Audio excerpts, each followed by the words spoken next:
মৌমিতা। আমি আবার চলে এলাম তোমাদের সামনে আমার একটা আজকের ব্লগ নিয়ে। ঘুম থেকে উঠে যে পাপার খাবার হয়ে গেল, আর দেখো এরা খেয়েছে, চা খেয়েছে, দেখো অবস্থা আছে তো।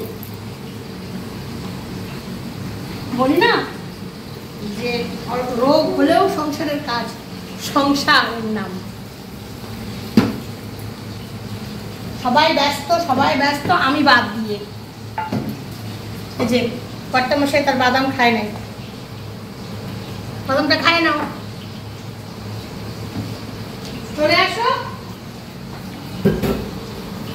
এই কোমর প্রচন্ড ব্যথা, দেখো কোমর প্রচন্ড ব্যথা। আমাদের চারবার বোন মেরু টেস্ট হয়েছিল এই কোমরের মধ্যে, এই যে জায়গাগুলো ঠিক আছে। তারপর থেকে না কোমরে বেশিক্ষণ দাঁড়িয়ে কাজ করতে পারি না। সকালে ভাত ভাজা করবো, তাদের অর্ডার। একটু মটরশুঁটি ফুলকপি একটু ভেজে নিলাম, ভেজে নিয়ে একটু ভাত ভাজা করবো সকালের খাবার। আর আজকে দুপুরে রান্না হবে, এটা ডিম সেদ্ধ হয়েছে, কুসুম খাই না, সাদা অংশ দুটো খাবো আমি। আজকে হবে এই যে চিতল মাছ নিয়ে এসছে তোমাদের দাদা, চিতল মাছ করবো, ভাত করবো। আর কালকের একটু ডাল আছে, একটু পুঁটি মাছের ঝোল আছে। তো আমি এগুলো খেতে পারি না, আমার বারণ। কিন্তু একটা কথা মনে রেখো, ক্যান্সারের পেশেন্টদের কিন্তু বাসি খাবারটা অ্যাভয়েড করতে বলছে একদম। তো একদমই বাসি খাবার খাওয়া উচিত না। ফ্রিজের খাবারও যদি খাও ভালো করে ফুটিয়ে নিয়ে, তো বাসি তো খাওয়াই উচিত না। তো আমার জন্য আজকে হবে মিষ্টি কুমড়া ডোগার ঝোল করবো মটর ডালের বড়া দিয়ে। এই যে সবজি কেটেছি আর মিষ্টি কুমড়া ডোগা ভিজিয়ে রেখেছি জলে। কাল জানো একটা কাণ্ড করেছে তোমাদের দাদাকে বলেছিলাম ডাঁটার শাক নিয়ে এসেছিল, এত সুন্দর ডাঁটার শাক আনছিল বাজার থেকে। সেটাকে ওকে বলছি কি যে একটু ধুয়ে দাও। ও মানে ছেলে মানে ওরও দোষ নেই, 3বার ধুয়েছে। মাসি তো কাল আসেনি, আজকাচরা এসছে 12:30 একটা দিয়ে রান্না করতে এসছে উনি। ডাঁটার শাক এমনভাবে ধুয়েছে, 2-3বার ধুয়েছে বুঝে নেই। আর রান্না টান্না করার পর শাকটা মুখে দেওয়ার পর কিচ কিচ কিচ কিচ। আমি তো খাইনি, ভয় পেয়েছি, ওরা খেয়েছে, ওগুলো ওদের বেলা হালকা হালকা খেয়েছে। তো চলো সকালে রান্নাটা করি, তারপরে আমরা কি করে আবার দেখাবো। এদিকে তোমাদের দাদা সমস্ত টেবিল খুলে নিয়ে যাচ্ছে।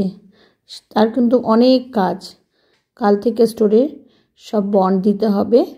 আজ সকালে যাওয়ার কথা ছিল কিন্তু যেতে পারলো না। এইসব কাজ আমি তো করতে পারবো না। তার মধ্যে ধনমণি মাসি আজকেও আসলো না। সত্যি আমার পরিস্থিতি খুব খারাপ, সামনে পুজো আর এসব নিয়ে। দুঃখের সহিত জানাচ্ছি আমার রান্নার মাসি আজকে আসবে না। আর এদিকে আর যে ওর বাবারা এখানে কি ককরোচের ওষুধ দিয়েছে গো? যাবো না আমি তো, এখানে আমি যাবো না, লাল হিট দিয়েছে। তো এই দেখো চেঞ্জ করছে, কারণ যে আরও লোক আসবে বলে শোয়ার জন্য ব্যবস্থা হচ্ছে। এই খাতে তো মা মাসি শুয়ে যাবে, এটাতে হয়ে যাবে মা মাসি। আর রেণু মাসি যে আসবে সে রেণু মাসিকে এখানে দেওয়া হবে, এই ডিভাইনটা এখানে রেখে এখানে দেওয়া হবে। তো দেখো আমাদের ঘরবাড়ির পরিস্থিতি তোমাকে দেখাই একবার তোমাদের। এই দেখো ছাড়া বেড়া, জানি না কখন হবে সব ঠিকঠাক। এদিকে আমার রান্নার মাসি আসবে না, শান্তা সকালে আসেনি। দেখো নিজে নিজে করতে বসছি, একে তো শরীর অসুস্থ, তার মধ্যে এই লোড। তো আমি এখন বসিয়ে দেবো মাছ রান্না শুরু করে দেব। তো চলো সারাদিনে আমরা আর কি করি তোমরা দেখতে। যে কালী পুজোর জন্য আমার এত কিছু লন্ডভন্ড করা হচ্ছে, ঘর বাড়ি পরিষ্কার পরিচ্ছন্ন করা হচ্ছে, সেই কালী পুজোটা কিন্তু আমার অসুখের পরই ধরে। তো অসুখের পর বলতে যখন আমার ছেলে আইসিএসসি পরীক্ষা দিল তখন আমি মানত করেছিলাম যে ঋষি রেজাল্ট ভালো হলে আমি মায়ের পুজো করব, কিন্তু সেই পুজোটা আমার কোনো কারণবশত হয়নি। তোমার দাদাই বারণ করেছিল, ওই সময়টা হাতে পয়সা কড়ি ছিল না বলে যে পরে করব। তো সেই সময় করা হয়নি। বিশ্বাস করো তার কিছুদিন বাদেই আমি অসুস্থ হয়ে পড়ি, এবং অসুস্থ হওয়ার পর 2 মাস তো আমার ট্রিটমেন্টই হলো চেন্নাইতে। তারপর ওখান থেকে আসার পর ফার্স্ট কেমোটা দেওয়ার পর 15 দিনের জন্য ছুটি দিয়েছিল বাড়িতে, সেই ছুটিতে এলাম। তারপরে আবার গিয়ে 1 মাস কেমো নিলাম, তারপরে আবার যখন আসলাম তারপর ফেব্রুয়ারি মাসে এই মাঘে অমাবস্যা ফাল্গুনী অমাবস্যাতে আমি পুজোটা শুরু করি। তো এবছর 4 বছর হলো আমার পুজোটা, এবার নিয়ে 4 বছর হবে। তো দেখি ঠাকুর মা আত্মা মা কতদিন আমাকে শরীর ঠিক রাখতে পারে, পুজোটা করতে পারি। মন মানে না। তোমার দাদা বলেছিল 3 বছর হয়ে গেছে আর করতে হবে না। ঘরে তো আমার আদ্যা মা আছেই, তাহলে কেন করব না পুজোটা বলো? আর কালী পুজোর দিন তো আমি একটা পুজো করি, তোমরা আমার আগের ব্লগে দেখতে পারবে। ওটা আমি নিজেই ঘট বসিয়ে নিজেই পুজো করি। কালী পুজোর যে অমাবস্যাটা হয়, সবচেয়ে বড় অমাবস্যা যেটা, সেই অমাবস্যাতে আমি নিজেই পুজো করি মায়ের।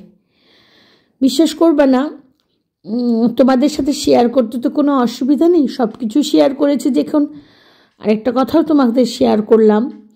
আমার মা যখন বেঁচে ছিল এবং আমি তখন উপরতলায় উঠিনি, নিচতলায় থাকতাম, তখন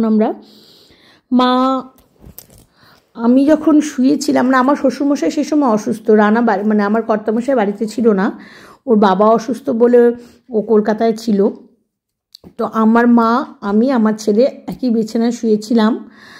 আর রাত্রেবেলা মা উঠে বাথরুমে গিয়েছিল এবং মা বাথরুম থেকে বেরিয়ে এসে দেখছে যে একটা বাচ্চা মেয়ে চেক কাপড় পরা, আমি যে জায়গাটায় শুয়ে আছি তার আমার মাথার পাশে শুয়ে আছে।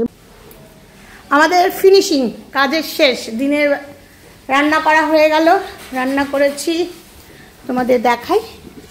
ছোট আলু পেঁয়াজ দিয়ে ভাজা, এই যে মিষ্টি কুমড়ো, তখন দেখলে রান্না করছিলাম, মিষ্টি কুমড়ো ডালের বড়া দিয়ে ঝোল, আর এটা হলো সেই চিতল মাছের ঝোল করেছি। তো রান্না কমপ্লিট, এদিকে ধোয়া মাজা আমার কমপ্লিট। এই দেখো, দেখতে পাচ্ছ নাকি, এই যে সমস্ত ফোড়নের কোটা টোটা ধুয়ে দিয়েছি, এদিকে হলুদের কোটা টোটা ধুয়ে দিয়েছি। এগুলো আবার রাতে খাওয়া দাওয়ার পর একদম কালকে সকালে ঢালা হবে, জায়গাটা মোছামুছি হবে, ঢালা হবে। এখন শুধু বাকি চিনির কোটা চাপাতার কোটাগুলো ধোয়া, আর এই যেগুলো। আর চলো তোমাদের দাদা কি কিরকম করে ঘর গুছিয়েছে সেটা দেখাচ্ছি। এই দে ঋষি, পানামা কি এই নাও দেখো, টোটাল সোফা এখানে নিয়ে আসছি এখানে শোয়ার জন্য। আর যে চাদর আজকে পাল্টাইনি, কালকে একদম লাস্ট ফিনিশিংয়ে চাদর পাল্টাবো। তো মোটামুটি এদিকে এই পর্দাটা পাল্টানো হয়ে গেছে, এটা লাগিয়ে দিলাম। আর আমাদের রুমটা চলো দেখবে, আমাদের রুমও মোটামুটি হয়ে গেছে। আর ঋষির পড়ার টেবিলটা এখানে নিয়ে আসলাম, এই দেখো। আর প্রিন্সের বিছানা এখানে দিয়ে দিলাম। এই যে আমাদের বিছানা। ড্রেসিং টেবিল পরিষ্কার করা হয়নি, ড্রেসিং টেবিল কালকে পরিষ্কার করব। আজ এ পর্যন্ত, আবার বিকালে কি করি তোমাদের সাথে আবার দেখ। এখন ঘড়িতে বাজে 9টা। অনেকগুলো চিড়া পড়েছিল, সেই চিড়াগুলো ভেজে নিচ্ছি। ভাবছি একটু গুড় আছে, মোয়া করে রাখবো। তো মা গুড়টা খুলে দেখি অল্পটুকু, তো যাক চিড়াটা ভেজে রাখি। ওর বাবাকে বললাম যে তুমি একটু গুড় নিয়ে এসো, আখি গুড়, মোয়া করে রাখবো, জানি না হবে কি হবে না। এদিকে ছেলের বড্ড খিদা পেয়েছে, মা আমাকে একটু ম্যাগি করে খাওয়াও না, আমি একটু ম্যাগি খাবো। তো এই 9:30টার সময় ওকে আমি ম্যাগি করে দিচ্ছি। এদিকে আমারও একটু খিদা পেয়েছে, কিছু খাইনি সন্ধ্যাবেলায়, তো তাই একটু ফাটাফাট ম্যাগি করে দিচ্ছি ওকে। তো তোমাদেরকে দুপুরবেলায় বললাম না যে অলৌকিক ঘটনাটা, বিশ্বাস করো মা আমার মানে পরিষ্কার দেখেছে। এবং আমাদের ঈশান কোণে একটা আলনা ছিল, সেই আলনার দিকে নাকি আস্তে আস্তে মিশে যেতে দেখেছে। তো আমি প্রথমে তো বিশ্বাসই করিনি। মা বলে বিশ্বাস কর, আমি একদম চেক শাড়ি পরা, পরে দেখলাম যে একদম বাচ্চা ছোট্ট মেয়ে, চুল এতখানি কেন ছাড়া। তখন আমি বুঝতে পারলাম ও এই ব্যাপার, আমার মাকে তো পরিষ্কার দেখেছে। তো মা বললো জানিস,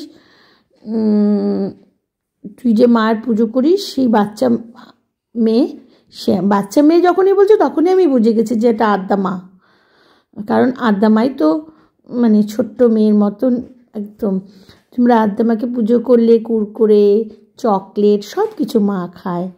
মা একদম বাচ্চা, মানে বাচ্চাই, সত্যিই বাচ্চা। আর মানে এতদিন মানে নতুন জামা কাপড় পরলে, আমাকে বলেছিল যে নতুন জামা কাপড় পরলে, পরার আগে একবার বললেই বলে হয়ে যায়, মা তুমি পরো তারপর আমি পরলেই হয়ে যাবে, এই কথাগুলো বলেছিল আগে আর কি, মানে শুনেছি, মানে লেখা স্তবটা তো আমি রোজই পড়ি আর কি। আর এখানেই শেষ করছি। ভালো থাকবে, সুস্থ থাকবে, ভগবানের কাছে এই কামনা।